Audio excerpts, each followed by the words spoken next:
Maximum यही होता है। तो आपको बिल्कुल अफ्रेड नहीं होना है। कोई अगर बोल दिया कि ये मैटर तैयार कर लो, ये कर लो, तो नहीं करना है। जो आपका पहले से प्रैक्टिस किया हुआ है वही काम आएगा।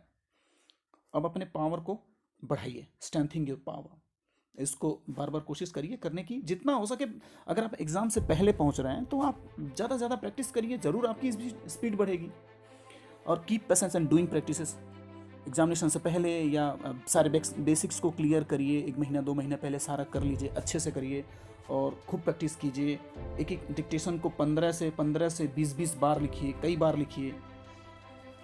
ये सब बातें थी जो मैंने आपसे शेयर किया। इस बातों को अब अगर आप